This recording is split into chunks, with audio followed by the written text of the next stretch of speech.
días, Ceci. Muchas gracias por concedernos esta entrevista. Voy a leer antes que nada tu currículum vitae y luego ya empezamos con la entrevista, como hemos conversado. Voy a presentarles a todas a Cecilia Bácula Bach. Ella es exalumna de la promoción 1966 del Sagrado Corazón Sofiano. Es doctora en Historia por la Pontificia Universidad Católica del Perú. También es graduada del programa de alta dirección de la Universidad de Piura y sigue avanzando su carrera de Derecho que aún está por terminar. Es docente universitaria en la Pontificia Universidad Católica del Perú y en la maestría de la Academia Diplomática. Actualmente es dama de gracia magistral de la Soberana Orden de Malta, miembro de número de la Sociedad Peruana de Historia, miembro de número de la Academia Peruana de Ciencias Morales y Políticas, miembro de la Academia Nacional de Historia de la Iglesia. Forma parte de Avanzada Católica y es directora del Patronato Plata del Perú. Escribe regularmente en El Montonero. Ha sido presidente de la Comisión de Apoyo a la Lucha contra la Corrupción en el distrito de Miraflores desde el 2018 al 2021. Directora de los Museos del Banco Central de Reserva del Perú de 1982 al 2016. Investigadora principal de EMBAC, Consultores e IRL, embajadora del Perú y representante permanente del Perú ante la UNESCO con sede en París, y directora nacional del Instituto Nacional de Cultura, hoy Ministerio de Cultura, del 2006 al 2010. Sus últimas publicaciones han sido Forjadores de la Diplomacia Peruana, una gestión bicentenaria, editado por el Ministerio de Relaciones Exteriores de la Academia Diplomática del Perú en el 2021. Textos y testimonios para comprender el Perú en el bicentenario del Fondo Editorial del Congreso en el 2019. Apuntes de cartografía del Perú y América en Lima en el 2014. Es coautora de los libros Enrique Camino Brent, Ayacucho, 1959-1960, editado por la Pontificia Universidad Católica del Perú en el 2018, y Lima, una ciudad para todos, de Ediciones de EMI Lima en el 2014. Es mamá de 2 hijas y tiene 5 nietos hombres. Impresionante tu currículum vitae, de verdad. Eres un ejemplo para muchas de nosotros y para las generaciones jóvenes sobre todo, de todo lo que se puede conseguir cuando uno se propone un objetivo como el que te has propuesto tú. Y ahí gracias. La primera pregunta, ¿qué te decidió a convertirte en una experta, doctora, además en historia? ¡Ay, qué barbaridad! Lo que pasa es que a mí me parece tan normal. La verdad es que yo creo que siempre tuve claro que lo que me interesaba era la historia.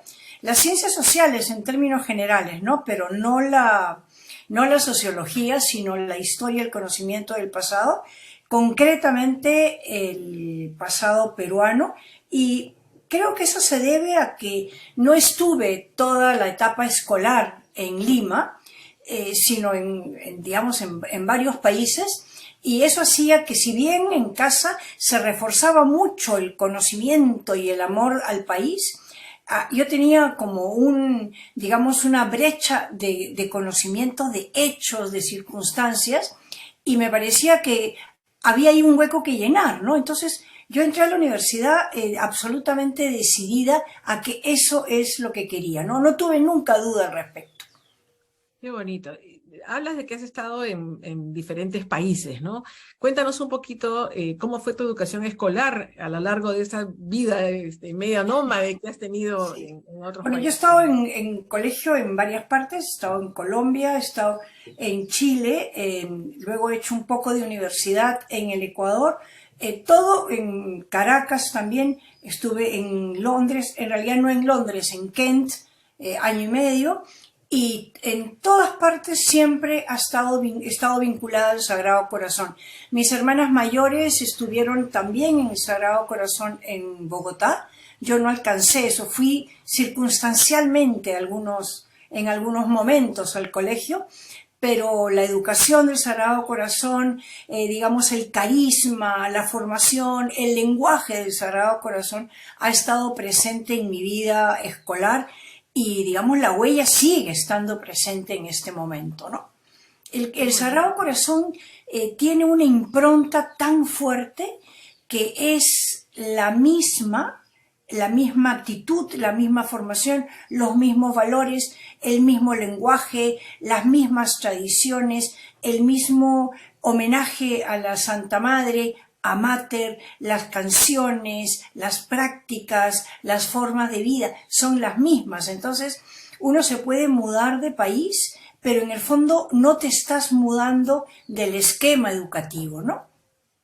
Eso es qué interesante, ¿no? Porque en verdad a mí también me pasó cuando vivía afuera, que cuando conocía gente que era del Sagrado Corazón, había una conexión inmediata y las reconoces. Sabes que son del Sí, Sagrado Corazón, porque sí, tenemos todas un sello muy claro. particular y como dices Lo tú, de único que yo no tengo es la letra. No, no la pude adquirir nunca, porque, digamos, me enseñaron de otra manera, ¿no? Pero, digamos, las tradiciones, la manera de ser, los valores, es lo mismo, es exactamente lo mismo. Cuando tú hablas de Mater o hablas de Santa Magdalena, inmediatamente se abre un mundo de comprensión a un universo común. efectivamente. Es interesante, ¿no? Porque es una mística que está en más de 130 países. Y ahora que tenemos la oportunidad ya grande de conocer más de la Santa Madre, que me ha pasado a mí personalmente, he descubierto que era una mujer de una avanzada en la educación alucinante. Para empezar, educación de mujeres, ¿no? En su Claro. época, que no había. No había. Y ella, hasta Por una niña, por ¿no? una niña, y se abría un colegio del Sagrado Corazón, ¿no? Claro. A mí me Además, gusta mucho la historia de Santa Magdalena, no solamente porque era una mujer de avanzada, sino porque le tocó superar muchísimos problemas desde que crea la institución, ¿no? O sea, ellas son marginadas, ellas tienen que salir y el regreso del cuerpo de Santa Magdalena a París se da mucho tiempo después de su muerte, ¿no?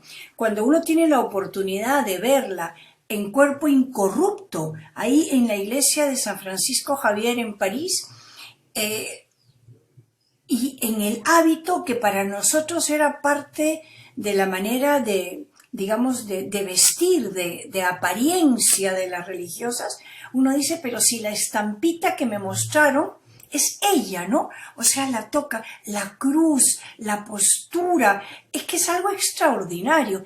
Y cuando uno va a Joanie, a la casa de ella, donde es un tesoro, o sea, es un santuario esa casa, y entonces uno comienza como a reavivar, eh, valorar a la persona, ¿no? O sea, no solamente a la santa del altar, sino a la persona a la que le debemos el haber creado esa mística. Hay otra cosa que es muy importante y que la gente no lo ha descubierto, o sea, nosotros como exalumnos no lo hemos descubierto. Cuando uno entra a la iglesia de San Pedro, a la basílica de San Pedro en Roma, en el primer pilar que hay a la mano derecha, encima de la fuente de agua de Bernini, está la imagen tallada de Santa Magdalena. Y en realidad descubrirla ahí en la nave principal de San Pedro es como el reconocimiento explícito al valor de la santidad, de la entrega, de la esencia del aporte de esta mujer a la iglesia a través de la educación.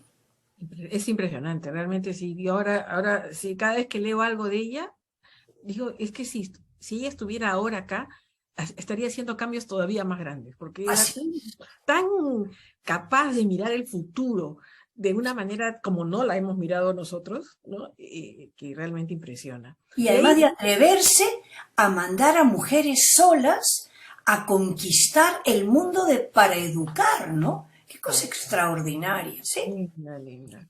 Y ahí viene mi tema de la historia, ¿no? Cuando uno estudia historia, uno se imagina que siempre estás la batalla de Ayacucho, la batalla de Junín, te aprendes las fechas, ¿no? Napoleón, la historia universal. Pero en realidad yo creo que la historia tiene un ámbito mucho más grande. Y sí me gustaría que a todos nos contaras ese espacio enorme que tiene la historia en el alma y en la vida de cada uno de nosotros, ¿no? No sé si nos puedes dar un poco de tu conocimiento maravilloso para todas, ¿no? Mira, en realidad yo creo que la historia lo que te hace es que te da la herramienta para comprender al ser humano, ¿no? Al ser humano que puede ser el peruano, que puede ser el americano, que puede ser digamos, el hombre del mundo. Lo que sucede es que nosotros hemos tenido quizás la suerte o la mala, digamos, fortuna, no sé, depende cómo sea la experiencia, de tener algún profesor que no le ha puesto pasión a transmitir esa información, que no es una fecha, Marce. Por ejemplo, tú mencionabas Ayacucho, ¿no? Qué distinto es si te dicen, ¿no? Ayacucho 9 de diciembre de 1824, que si te dicen en Ayacucho, en la tierra donde tú naciste, se enarboló para siempre la bandera de la libertad en América. O sea, el Perú tiene que sentirse orgulloso de lo que le ha aportado a la historia del mundo, con el aporte de soldados y tropas de los países hermanos, claro que sí. Pero nosotros tenemos una historia de aporte al mundo. No somos esos que digamos que no valemos para nada. No, mentira. Lo que estamos viviendo en este momento es un guiño en la historia, un mal guiño. Pero el Perú tiene una potencia, tiene todavía mucho que decirle al mundo, tiene mucho por ser descubierto, y al Perú tenemos que quererlo en sus crisis y en sus éxitos. Esto es como que si tú tienes, digamos, un familiar, entonces solamente lo quieres el día del cumpleaños, pero simplemente lo abandonas, no sé, cuando está enfermo o el día que no amanece de buen humor, ¿no? Y tenemos la sensación de que este país no tiene futuro, tiene un futuro inmenso, porque somos tan jóvenes, 201 años no es nada, sino que nosotros estamos en el ojo del huracán. Y como estamos en el ojo del huracán, casi no tenemos capacidad ni para imaginarnos cómo podríamos salir de este hoyo. Pero vamos a salir.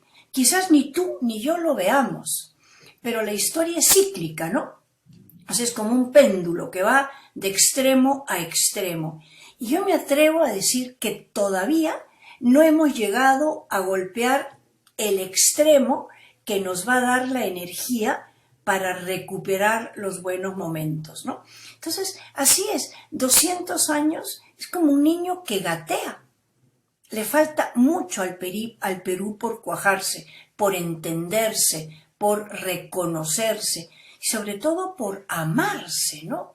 O sea, no sabemos si somos mestizos, americanos, criollos, gringos, españoles, pero eso es un proceso, es como una familia que se forma y que tienes que ir acogiendo las tradiciones del marido, las tradiciones de la familia, digamos, materna, paterna, y se va creando una nueva realidad, sino que nos da miedo porque estamos en un momento de crisis. Pero yo tengo muy presente lo que decía Santa Teresa, ¿no? En momento de crisis no se muda. O sea, hay que esperar que pase la crisis para tomar, digamos, decisiones radicales. O sea, esto a nivel personal, a nivel nacional, a nivel histórico, ¿no? La historia es un tesoro. Miren, ahorita yo estoy terminando de leer una biografía de Cervantes. La compré un día que fui con mis nietos a comprar libros porque son lectorcitos y yo decía, esto va a ser un ladrillo, pero igual me lo compro. ¡Qué cosa tan apasionante!, ¿no? Y entonces, en realidad, la lectura de todo, ¿no? Te abre a un mundo en donde tu imaginación también entra en funcionamiento.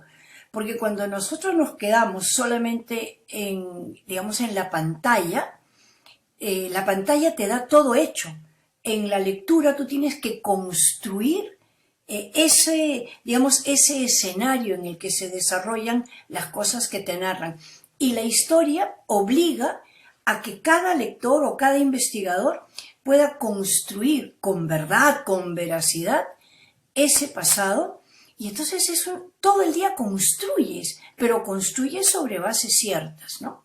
Sí, es verdad. Ahora que yo ya adulta he comenzado a leer historia, yo siento lo mismo, digo, y además me da perspectiva. No Claro, solamente construyo, sino tengo una perspectiva y cambia incluso el ánimo de uno. Igual en claro, el momento de crisis, cambia el ánimo de uno porque dices, oye, sí hay posibilidad, solo hay que empujar el carro hasta que podamos salir del hoyo. Y de así ahí, es, y de así ahí es. en adelante ya las Y generaciones futuras harán lo que tengan que hacer. ¿No? claro, mira, y en realidad respecto a la lectura, la gente le tiene un poquito de miedo, ¿no? Pero yo ni siquiera podría recomendar que tú tengas que agarrar un libro y leerlo de principio a fin. Yo tengo una técnica bastante sui generis, ¿no? Yo leo varias cosas a la vez. Leo siempre algo de biografía o historia novelada, siempre. Algo de historia dura, ¿no? Algo de formación doctrinal, siempre. O sea, eh, paralelamente, ¿no? Voy cogiendo uno u otro y una novela simplona. Simplona dentro de lo que puede ser una novela que, bueno, la verdad es que no debo calificar ni decir autores, ¿no? Pero tenemos la sensación de que leer es como sentarte al martirio. No. O sea, no estás en este momento en la capacidad de leer una cosa, digamos, muy profunda de doctrina, pues lo dejas y vas cambiando. Y en realidad tu mundo se enriquece. O sea, la persona que tiene la capacidad de leer y gozar de la lectura tiene un universo inacabable, infinito. Y yo creo que uno tiene la obligación permanentemente, en cualquier momento de tu vida, de formarte. Entonces, si no te puedes formar en un aula, porque ya no estás en un momento de estar en un aula, estás en la obligación como ser humano de seguir enriqueciendo tu esencia en lo que te gusta, en lo que es tu pasión, en mi caso la historia del arte. Es algo que a mí me trae, digamos, como enamorada, ¿no? La historia del arte es una cosa fantástica. Comprender el movimiento indigenista en el Perú, la pintura indigenista, la circunstancia en que se da, pero además saber que a través de la producción editorial de otros, tu mundo se completa. Es precioso. Y en eso, digamos, la formación del Sagrado Corazón te dio como la base, surgiste, o sea, de ahí sacaste esta capacidad de aprendizaje de la vida. Yo creo que sí, yo la verdad es que creo que sí. Los que hemos pasado por el Sagrado Corazón, por lo menos en nuestras generaciones, yo no sé cómo estarán las generaciones actuales, pero me imagino que sí. Perdóname que me mueva, pero es que como tengo este brazo un poco inutilizado, entonces tengo que encontrar la postura para la mano. Estoy un poco... ya. Mira, primero que en el colegio nos enseñaron a leer y nos enseñaron a escribir. A leer y a escribir con propiedad, o sea, con corrección gramatical. Y eso hace que nosotros seamos capaces de disfrutar de una buena lectura y que automáticamente, como un flash así violento, te aparezca esa lectura o esa digamos, dicción cuando escuchas que no es correcta. Entonces, gozas con la buena lectura, gozas con un buen discurso, gozas con digamos, con algo de literatura bien escrito, ¿no? Claro que sí. A nosotros nos formaron muy exigentes en la ortografía. O sea, una persona que sale del Sagrado Corazón es una garantía en la redacción. Una garantía en la redacción, en los tiempos verbales, en la ortografía, en el uso de la B y la B, de la H, o sea, la S, la Z. Eso era natural en la forma y eso hace que a ti te motive una buena producción, ¿no? Así es, y ahí voy a la investigación. Tú has hecho Claro, mucha investigación y has tenido que así es. redactar muchos papers y muchos documentos y además libros, como hemos visto en tu currículum vitae, ¿no? ¿Cuán fácil o difícil ha sido para ti esa investigación? ¿Qué significó? ¿Qué nos podrías contar para la gente que pudiera estar ahora terminando el colegio y decidir por una carrera en que lo lleve a una investigación y a la producción de resultados de esa investigación, ¿no? Estoy apagando el teléfono porque estaba sonando y me parece inoportuno y feo ya.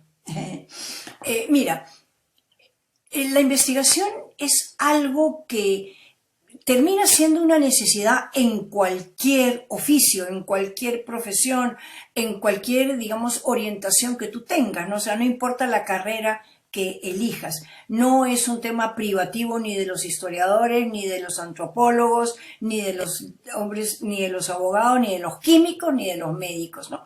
Una vez que tú descubres que eso que, digamos, que estás haciendo es lo que realmente te gusta, te motiva, te apasiona, conocer más y aportar es lo que lleva a que te dediques un tiempo a investigar. Entonces, en mi caso, fue realmente sencillo comenzar a investigar. Yo hice mi tesis inicial, la hice sobre incas. Nunca pensé, de verdad que si ahora tú me lo preguntaras diría no sé ni cómo, pero yo tuve un excelente profesor a quien le debo muchísimo, que fue el doctor Del Busto. Y el doctor Del Busto me hizo comprender que para que yo pudiera llegar a descubrir cuál era la etapa histórica que me iba a llenar, tenía que ir probando. Entonces él me llevó a trabajar con él, Tupac Yupanqui, sobre el que hice mi tema de tesis de bachillerato, y entonces descubrí de la mano del doctor Del Busto el placer de la investigación, el recurrir a las fuentes, digamos la seriedad en el uso del recurso histórico, ¿no? Después, esa parte ya no es lo que a mí más me motivó. A mí me ha motivado mucho más República, y hace unos 20 años, 15 años creo, yo encuentro junto con la parte de la historia política un placer absoluto en la historia del arte. O sea, la historia del arte ha sido como la culminación de mi propia búsqueda, ¿no? Entonces, investigar es meterte tú misma en la necesidad de comprender por qué te gusta eso y qué puedes aportar. Entonces, así es como se va dando, ¿no? Y en un mundo en que te ha tocado a ti desarrollarte profesionalmente, que era prácticamente un mundo muy de hombres, ¿fue fácil para ti ser mujer? Yo creo que sí, yo creo que sí. A ver, seguramente ahora me parece fácil, ¿no? En su momento, cuando yo comencé a ser jefe de prácticas en la Universidad Católica con el propio doctor Del Busto, lo que pasa es que él vivía con hijas mujeres, entonces tenía, digamos, muchas facilidades. Él tuvo 4 hijas mujeres, ¿no? Entonces, además era absolutamente comprensivo en la seriedad, ¿no es verdad? Y ahí no tuve problemas porque él me avaló siempre, siempre, siempre.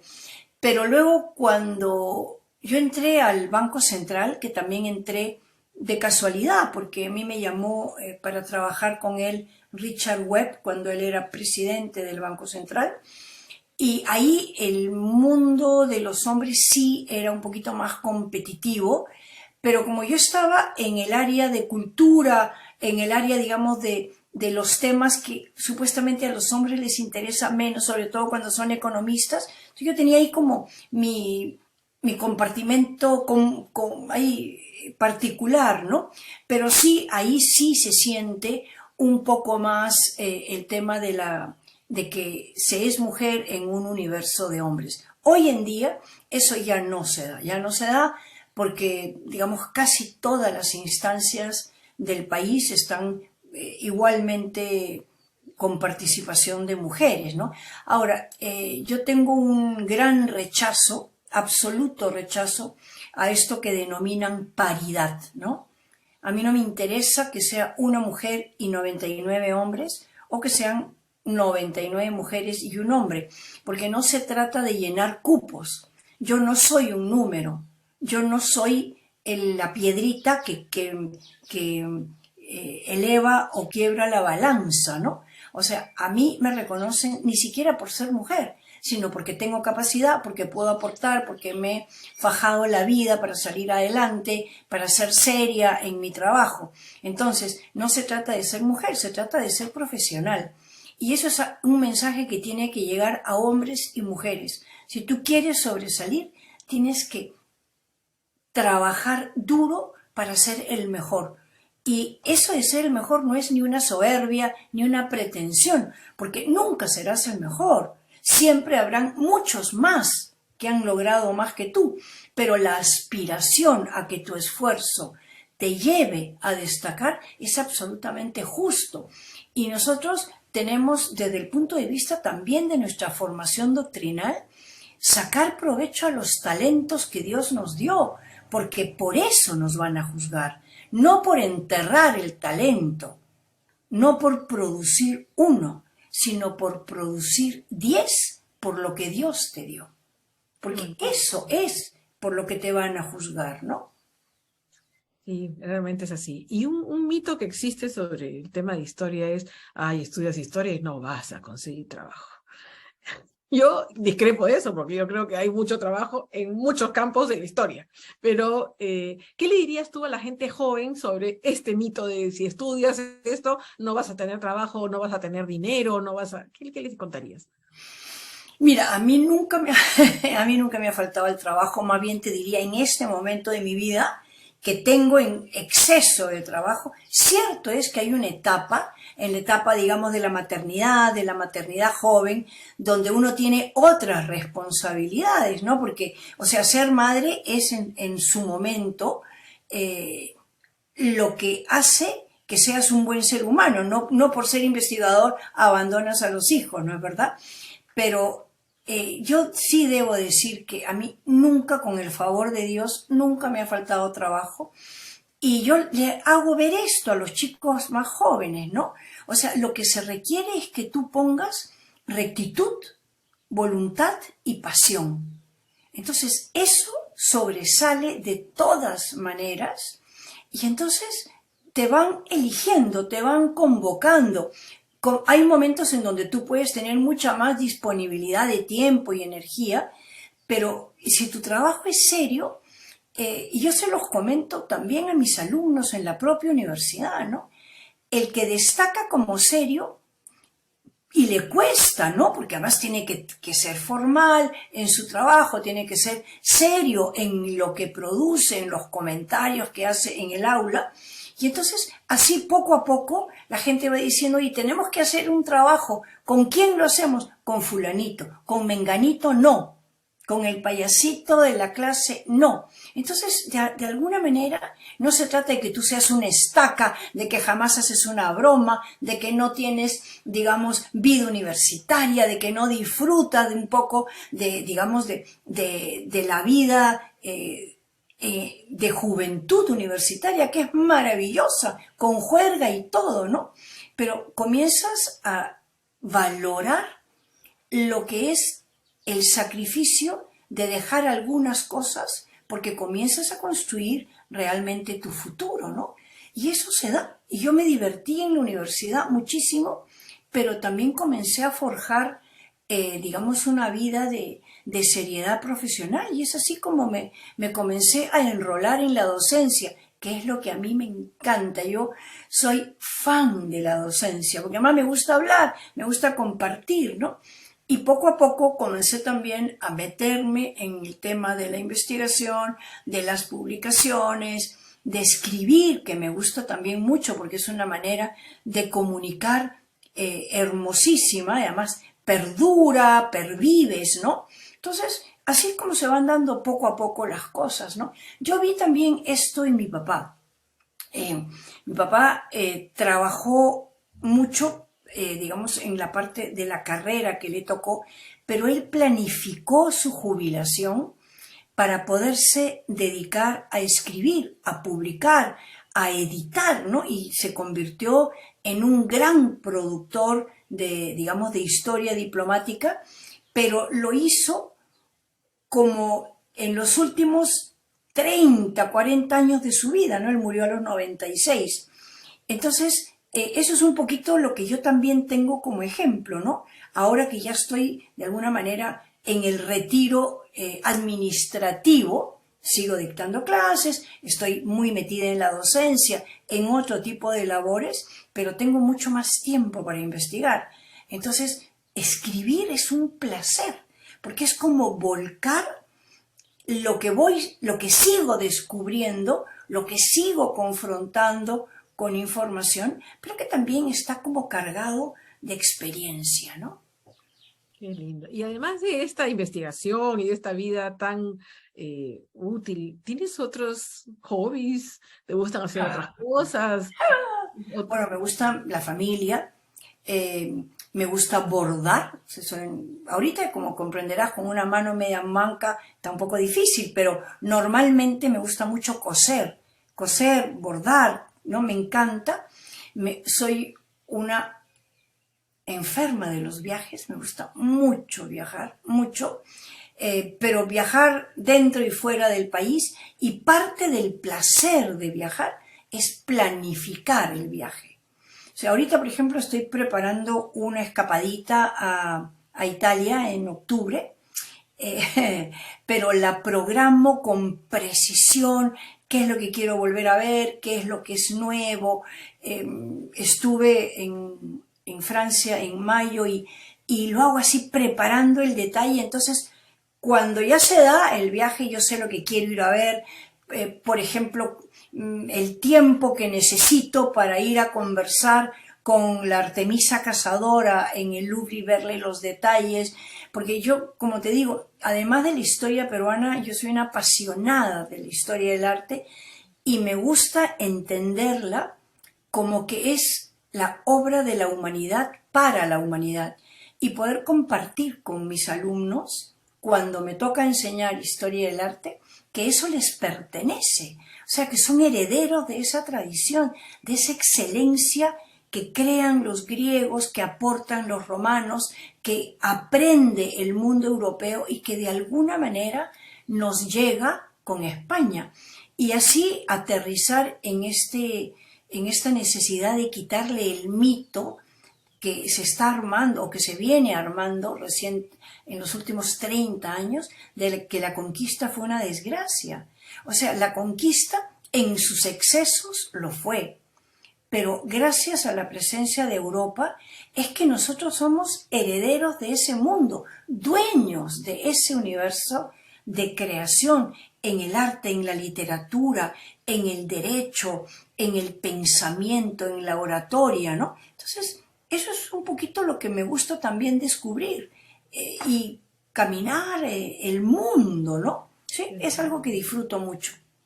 Qué linda entrevista, Ceci, de verdad te la agradezco porque yo creo que para muchos de nosotros que no hemos tenido tu desarrollo profesional o no hemos hecho las cosas que tú has hecho, va a ser interesante escucharte, pero yo creo que va a ser más interesante para las generaciones más chicas, ¿no? De que empiezan a definir su camino, a empezar esta ruta de a ver hacia dónde voy, qué cosa es lo que puedo hacer y cómo Sí, contribuyo pero al mundo. hay un detalle, y es que yo creo que la vida no la marca, o sea, el éxito de tu vida no lo marca lo que puede parecer grande o chico, porque eso también podría ser insignificante para otros. Yo creo que el éxito de la vida lo marca realmente la satisfacción que tú tienes, poquita, porque además tampoco no se trata de que uno crea que uno es lo máximo, no, no, en los logros que te van costando. Cuando la vida no te cuesta, o sea, cuando no te has quemado las pestañas, cuando no te ha costado el techo que te cobija, cuando no te ha costado, digamos, tener la posibilidad de ayudar a otros, de compartir con otros, ¿no? Y no es lo grande o lo chico, sino es el empeño que pones, como diría San Ignacio, en hacer las cosas ad maximum, ¿no? O sea, poner lo mejor que tú puedes y el resto, el éxito, termina siendo absolutamente relativo. Porque una vez que tú estás en el cajón, solamente puedes morirte con la satisfacción de que has hecho algo para para ser un ser humano mejor. Nada más. Qué lindo fin de entrevista. Muchas gracias. De verdad, te agradezco esta oportunidad, te agradezco esta conversación. La vamos a subir al canal de YouTube y la vamos a publicar también para que todos puedan escucharte. Y bueno, y seguiremos en contacto para otras conversaciones porque realmente yo creo que hay un mundo muy grande alrededor tuyo y dentro de ti como para seguir compartiendo más aprendizajes y más capacidades que podemos ir desarrollando en la vida solo por escucharte. ¿No? Así ¡Qué maravilla! Gracias, Ma. muchas gracias. Muchas